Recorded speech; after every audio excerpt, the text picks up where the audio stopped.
નમસ્કાર દોસ્તો, આપ જોઈ રહ્યા છો સાયગ્રુપ મીડિયા હાઉસ સંચાલિત નવસારી લાઈવ. નવસારી મહાનગરપાલિકાની પ્રથમ ચૂંટણી અને પ્રથમ ચૂંટણી માટે અનેક મૂર્તિયાઓ જાન જોડીને આવી ગયા છે આપની પાસે મત માંગવા માટે. ઘર ઘરે ફરી રહ્યા છે, સમજાવી રહ્યા છે કે અમને આપજો મત. ત્યારે નવસારી લાઈવનો પ્રયાસ છે કે જે મૂર્તિયાઓ એટલે કે જે ઉમેદવારો છે એ ઉમેદવારોનો પરિચય આપણે પહોંચાડી દઈએ, કારણ કે આજે તો એ મત માંગવા તમારે ત્યાં દેખાય છે, પણ પછી પાછા ચૂંટાયા પછી દેખાશે કે કેમ એ પણ પૂછી લઈએ અને શું કરશે ચૂંટાય તો કામ એ પણ એમની પાસે જાણી લઈએ. તો શરૂઆત કરીએ. વોર્ડ નંબર 3 ના ભાજપના ઉમેદવારો છે. આપ જોઈ રહ્યા છો આ ચારે ચાર ચહેરાઓ. આમ તો ભાજપે અહીંયા નો રિપીટ થેરાપીના ભાગરૂપે બધા જ નવા ઉમેદવારો મૂક્યા છે અને ઉમેદવારોના ચહેરા એટલે કે આમ નેતા તરીકે આ લોકો પ્રથમવાર મત માંગવા નીકળ્યા છે. મારા ખ્યાલથી બધાની પ્રથમ ચૂંટણી છે. આપનો પરિચય? મારું નામ મેવાભાઈ જયાભાઈ ચૌધરી ઉર્ફ મહેશ ચૌધરી. હું ભારતીય જનતા પાર્ટીના વોર્ડ નંબર 3ના ભાજપની ઓબીસી સીટ ઉપરથી ચૂંટણી લડી રહ્યો છું અને મને વિશ્વાસ છે અહીંની જનતા પર કે બહુ જ ભારી મતથી અહીંની જનતા હંમેશા ભાજપનો ગઢ છે. બહુ જ સારી અને એવી લીડ આપી અને વિજય બનાવશે અને મોદી સાહેબના ચરણોમાં અમે કમળ ચોક્કસથી મોકલીશું એવો મને અહીંની જનતા પર પૂરેપૂરો વિશ્વાસ છે. અમે ઉમેદવારનો પરિચય એટલા માટે લઈએ છીએ કે તમે કમાઓ છો કેટલું, પછી આજે એવું કે સેવા નામે પછી મેવા ખાઈ લેશો કે કેમ, એટલે શું કામકાજ કરો છો? પરિવારમાં કોણ કોણ છે? મારા પરિવારમાં 2 બચ્ચા છે, 2 છોકરા છે, મારી વાઈફ છે, હું છું. મારું ટ્રાવેલિંગ મોબાઈલનું કામ છે. ક્યાંના છો મૂળ? અને અહીંયા તો ચૌધરીઓ છે અને ટિકિટ કઈ પરિબળ લગાવ્યો કે ટિકિટ આવી ગઈ? નહીં, એવું કંઈ નથી. અહીંયાથી બનાસકાંઠાનો વતની છું. છેલ્લા 30 વર્ષથી શાંતાદેવીમાં જ વસું છું અને સૌની વચ્ચે રહીને કામગીરી અને સેવાભાવી સંસ્થાઓ સાથે જોડાયેલો છું. તો સેવા કરવા નીકળ્યા છે, સેવાભાવી સંસ્થાઓ સાથે નીકળ્યા છે. બીજો ચહેરો મનમાં મલકાતો કે મળી ગઈ ટિકિટ. બેન, શું નામ આપનું, શું કામકાજ કરો છો આપ? હર્ષદભાઈ પાવસાર. શું કામકાજ કરો છો આપ? હું હાઉસવાઈફ.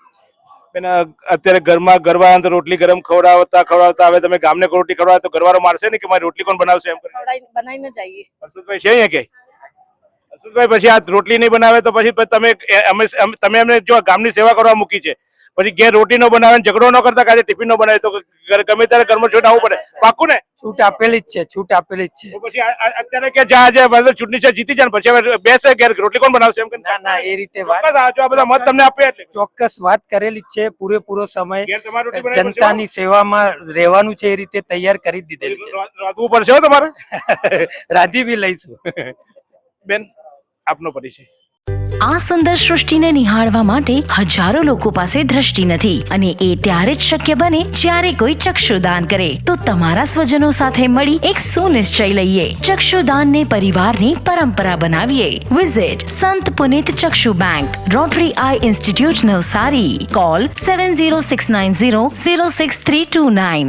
રેખા રાકેશ સાંડીસ, વોર્ડ નંબર 3, રહેવાનું હનુમાન કોલોની, ડાબુ હોસ્પિટલ પાછળ. શું કામકાજ કરો છો બેન તમે? હાઉસવાઈફ છું.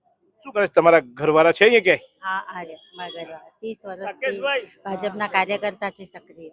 30 વર્ષથી ભાજપની સાથે જોડાયેલા છે. અને તમે જતા હતા જોડાવા કે ખાલી એને એટલે જ મોકલી આપતા હતા કે જાઓ તે કરા કરો? ના ના, એ બી જતા હતા અને મહિલા મોરચાની જ્યારે મીટિંગ હતી ત્યારે અમે હાજરી આપતા. ભાઈ, તમારે બી ચોક્કસ મજબૂર છે ને ભાઈ. જો અમે તો અમે નથી કીધું, તમારી બહેનો એટલે તમારા પત્નીઓ સામે ચાલીને પ્રજાની સેવા કરવા માટે નીકળી છે, પછી કાલે ઉઠીને તમારી સેવા કરાવો અને અમારે ગામે ચક્કર મારવાના એવું ન થાય ભાઈ. સેવા કરશે, પ્રજાની ફૂલ સેવા કરશે. ન હોય તો કોલર પકડ્યો પછી. ચોક્કસ જીતુભાઈ, તમે ગમે ત્યારે જે હાજર તમારા. અને હવે એક ચહેરો એવો, એ ચહેરાને આમ તો બધા જોતા હોય, એમનું નામ, કારણ મારે 2 વાર નામ બોલવું પડે. મુન્નાભાઈ જ કરે. દિવ્યકાંત પનારાને મત આપવું પડે, કારણ કે દિવ્યકાંત પનારા એમનું નામ છે.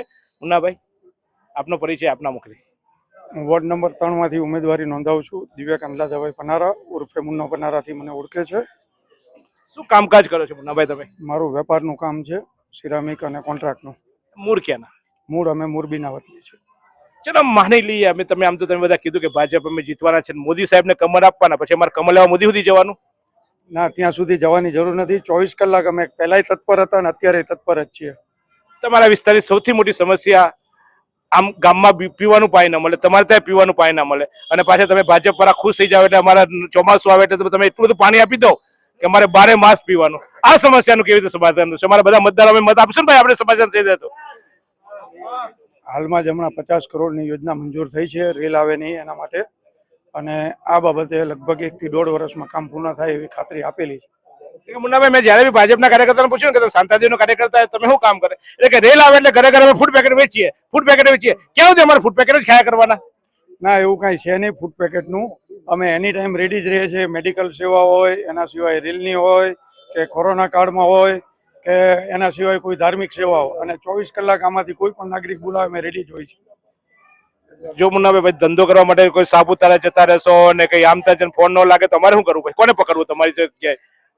કદાચ હું હાજર ન હોઉં તો મારા સિવાય 3 ઉમેદવાર હાજર જ હોય છે. અત્યારથી છટકી જવાનું? ના ના, છટકતા બિલકુલ નથી. પણ આ ત્રણે તમારા નામે બંદૂક ફોડે છે કે મુન્નાભાઈ છે ને અમારો વાંધો એમ? સંજોગ વસાત કદાચ બહાર હોય તો મહેશભાઈ છે, રેખાબેન છે, હર્ષિદાબેન છે જ હાજર. તો ચોક્કસ અત્યારે મારે ઉમેદવારનો પરિચય આપવો છે. આમ તો તમારા મનમાં આવશે કે જીતુભાઈ ઘણું પૂછવું જોઈએ, અને પૂછીશ ચોક્કસ, કારણ કે એ લોકોને પેલા નેતા તો બનવા દો.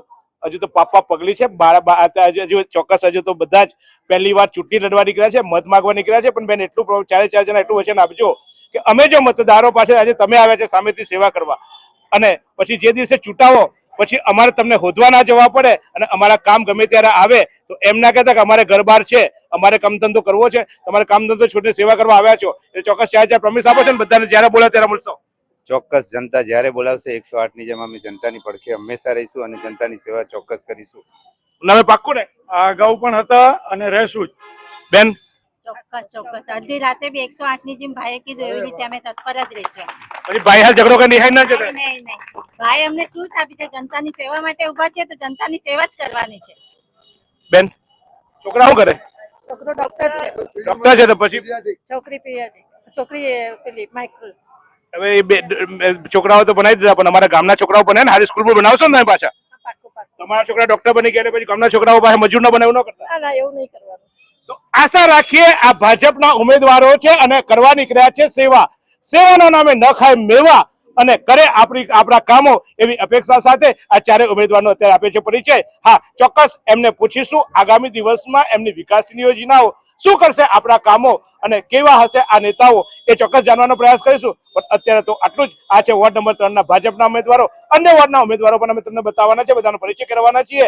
કારણ કે ઘણીવાર એવું થાય કે નેતા ચૂંટાઈ જાય પછી આપણને ખબર નહીં પડે કે કોણ ચૂંટાયું.